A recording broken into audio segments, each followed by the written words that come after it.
जय हिंद। बिहार शिक्षा केंद्र में आप सभी का स्वागत है। आज हम लोग पढ़ेंगे क्लास 9th का राजनीति शास्त्र।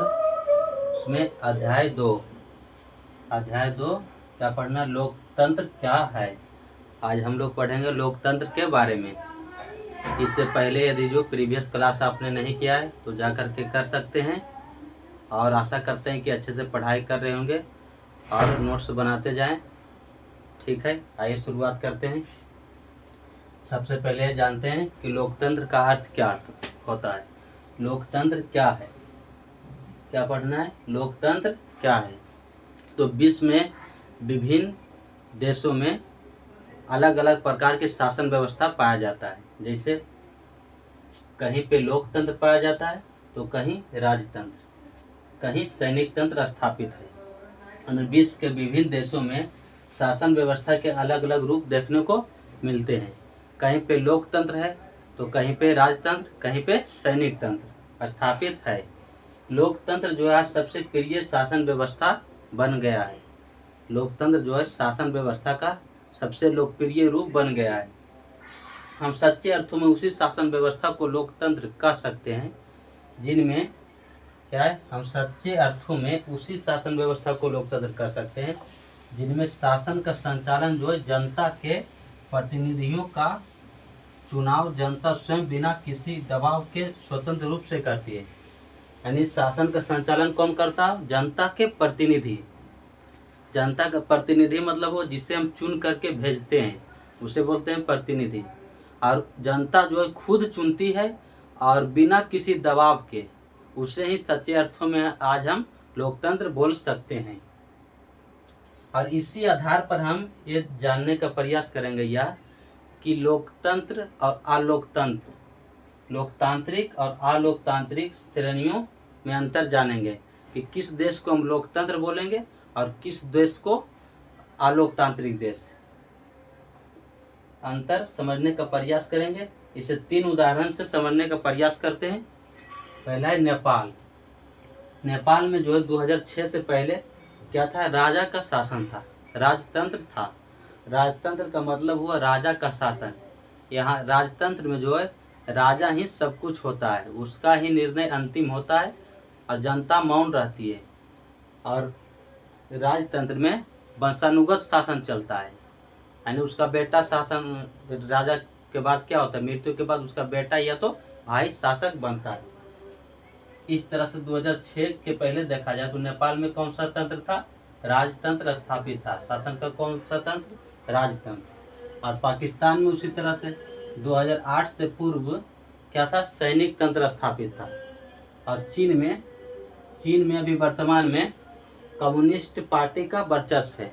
यानी कि चुनाव तो होता है वहाँ, लेकिन किसका वर्चस्व है, कम्युनिस्ट पार्टी का। यानी चुनाव पर पूरा नियंत्रण इसका है, जीत जाता है चुनाव, एक ही पार्टी का वर्चस्व है। तो इस तरह के शासन व्यवस्था को हम लोकतंत्र नहीं बोलेंगे। क्यों नहीं, क्योंकि जनता जो है चुन नहीं रही है। क्या, शासक को जनता खुद चुन रही है, बिना दबाव के, बिना मुक्त, बिना भय के चुनना चाहिए। इस तरह के शासन व्यवस्था को हम लोकतंत्र नहीं बोल सकते हैं। स्पष्ट है कि 2006 के पूर्व नेपाल की शासन व्यवस्था, परवेज मुशर्रफ के समय के पाकिस्तान की शासन व्यवस्था तथा वर्तमान में चीन की शासन व्यवस्था को हम लोकतांत्रिक नहीं कह सकते हैं। क्यों, क्योंकि यहाँ जनता खुद नहीं चुन रही है और बिना दबाव के एक ही प्रकार के पार्टी है। बताइए, जब जनता को बहुत सारा पार्टी मिलेगा तभी तो अलग अलग पार्टी को वो अपने मन से चुन सकती है। एक ही पार्टी है तो स्वयं जीत जाएगा। इसीलिए इस प्रकार के जो देश है, इस तरह के, इसे हम लोकतांत्रिक नहीं बोल सकते हैं। इसके विपरीत ब्रिटेन और भारत में देखा जाए तो भारत और ब्रिटेन में क्या है, लोकतांत्रिक शासन व्यवस्था है।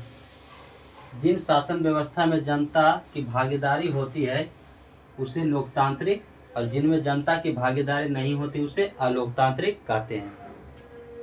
क्या बोले कि विश्व में जितने भी विभिन्न प्रकार के देश हैं, विभिन्न प्रकार के शासन व्यवस्था का स्वरूप देखने को मिलता है। कहीं लोकतंत्र है तो कहीं राजतंत्र है, कहीं सैनिक तंत्र है। लेकिन हम सच्चे अर्थों में उसी देश को लोकतांत्रिक देश बोलेंगे जहाँ पे चुनाव जो है जनता खुद चुनती है शासक को, और बिना किसी भय के, बिना किसी दबाव के चुनती हो, उसी देश को हम लोकतांत्रिक देश बोल सकते हैं। इसी आधार पर हम लोकतांत्रिक और गैर लोकतांत्रिक में अंतर स्पष्ट करते हैं। 3 उदाहरण से समझते हैं, नेपाल, पाकिस्तान और चीन। नेपाल में जो 2006 से पहले राजतंत्र था, इससे भी हम लोकतंत्र नहीं बोल सकते हैं। और पाकिस्तान में 2008 से पूर्व जो है सैनिक तंत्र था, इससे भी लोकतंत्र नहीं बोल सकते हैं। चीन में वर्तमान में क्या है, एक ही पार्टी का है वर्चस्व है, यानी चुनाव होता है तो एक ही पार्टी जीत जाती है। वो कौन सा है, कम्युनिस्ट पार्टी का वर्चस्व है। तो इस तरह से स्पष्ट क्या हो जाता है कि 2006 के पूर्व नेपाल की शासन व्यवस्था और परवेज मुशर्रफ के समय की पाकिस्तान की शासन व्यवस्था जो है, उसे हम लोकतांत्रिक नहीं बोल सकते हैं। तो क्या पता चला कि जिनमें जनता की भागीदारी होती है उसे लोकतंत्र बोलेंगे, और जिनमें जनता की भागीदारी नहीं होती उसे अलोकतांत्रिक कहते हैं। ठीक है, यहाँ तक समझ में आ गया होगा, आशा करते हैं कि नोट करें।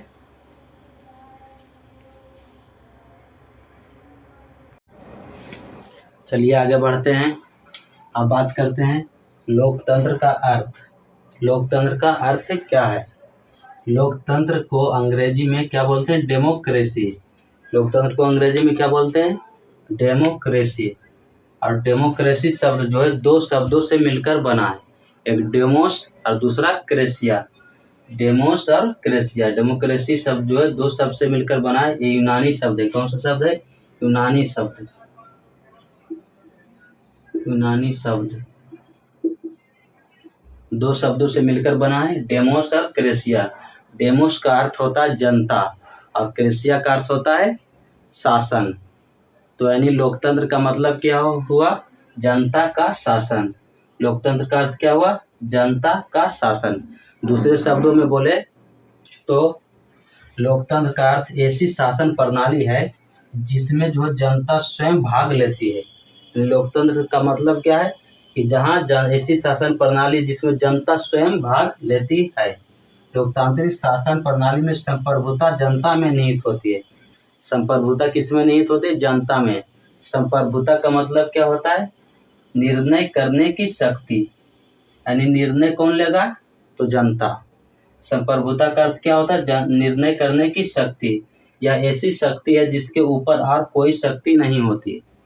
यानी सारा का सारा लोकतंत्र में शक्ति किसके पास होता है, जनता के पास। तो स्पष्ट है कि लोकतंत्र में सर्वोच्च शक्ति का प्रयोग कौन करता है, जनता। सर्वोच्च शक्ति का प्रयोग कौन करता है, जनता ही करती है।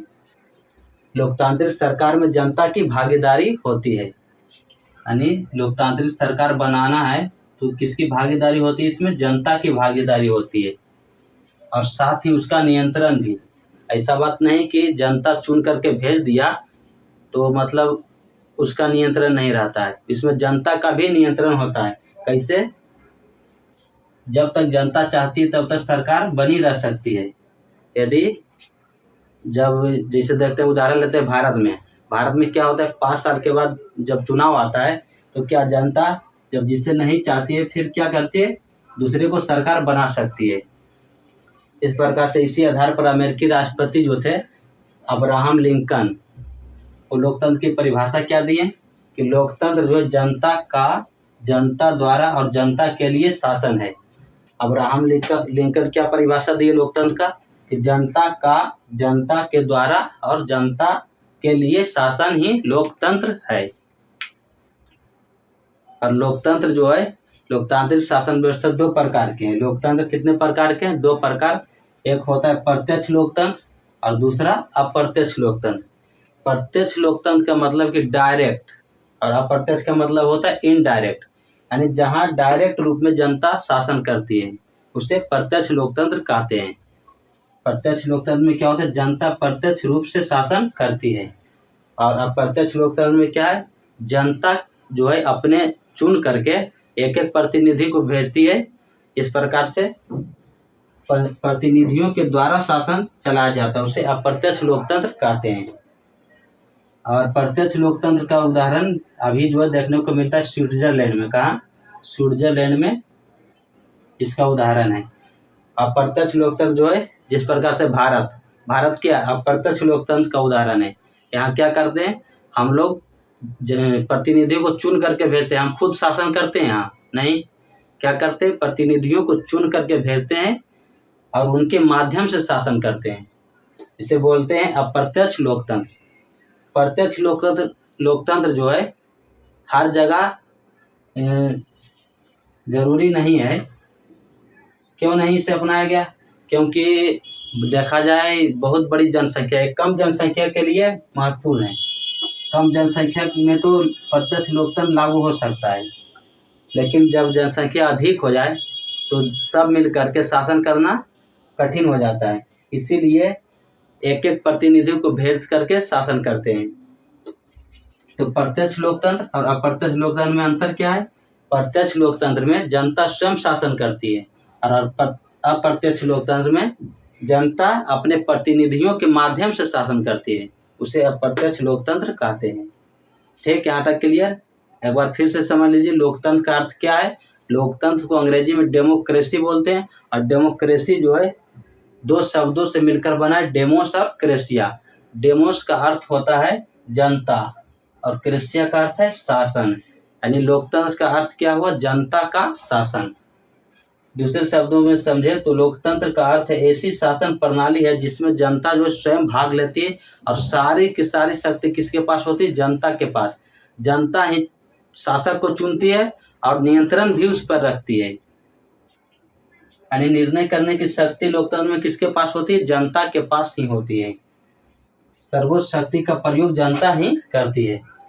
लोकतांत्रिक सरकार में जनता की भागीदारी होती है और साथ ही उसका नियंत्रण भी होता है।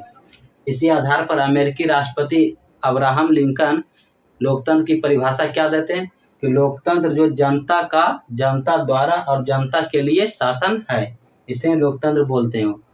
लोकतंत्र के दो प्रकार होते हैं, एक प्रत्यक्ष लोकतंत्र, एक अप्रत्यक्ष लोकतंत्र। प्रत्यक्ष लोकतंत्र में जो जनता स्वयं शासन करती है। प्रत्यक्ष लोकतंत्र को भारत में क्यों नहीं अपनाया गया? क्योंकि भारत में जो है बहुत विविधता है और जनसंख्या बड़ी है और बहुत सारी विविधता है, विविधता वाला देश है भारत, और जनसंख्या बड़ी है। और जब जनसंख्या बड़ी बहुत हो जाए, अधिक जनसंख्या वाले राज्य में इस प्रकार का लोकतंत्र अपनाया जाना संभव नहीं है। इसीलिए भारत में कौन सा अपनाया गया? अप्रत्यक्ष लोकतंत्र। अप्रत्यक्ष लोकतंत्र का मतलब है कि जनता के प्रतिनिधियों के द्वारा शासन, या क्या कहलाता है? अप्रत्यक्ष लोकतंत्र, यानी कि इनडायरेक्ट रूप से। हम लोग डायरेक्ट रूप में शासन नहीं कर रहे हैं। शासन करने की शक्ति हम, जो जनता का शक्ति होता है, वो किसको सौंप दिया है? प्रतिनिधियों को सौंप देते हैं और उनके माध्यम से शासन करते हैं। इसे बोलते हैं अप्रत्यक्ष लोकतंत्र। और जब डायरेक्ट रूप में शासन करते हैं, सब जनता मिल करके बैठते हैं, खुद निर्णय लेते हैं, उसे बोलते हैं प्रत्यक्ष लोकतंत्र, या जो स्विट्जरलैंड में अभी है वर्तमान में देखने को मिलता है। ठीक है, आशा करते हैं कि यहाँ तक आपको समझ में आया होगा और अच्छे से नोट्स बनाएं और पढ़ाई करें, रेगुलर क्लास में बने रहें। ठीक है, कल की कक्षा में हम लोग बात करेंगे लोकतंत्र की विशेषता के बारे में, कि लोकतंत्र की विशेषता क्या है, और उसी आधार पर हम ये जानेंगे कि किस देश को लोकतांत्रिक देश बोल सकते हैं और किस देश को लोकतांत्रिक देश नहीं बोल सकते हैं। यानी कि लोकतंत्र की ये परिभाषा जो जाने, इस परिभाषा के आधार पर सिर्फ नहीं बोल सकते हैं कि जो चुनाव करवाता है वो देश क्या है? लोकतंत्र है। यानी इस परिभाषा के आधार पर नहीं बोल सकते। लोकतंत्र की विशेषता को समझना होगा, इसके बाद ही बोल सकते हैं कि कौन सा देश लोकतांत्रिक है और कौन सा देश गैर लोकतांत्रिक है। आशा करते हैं कि यहाँ तक क्लियर। ठीक है, धन्यवाद।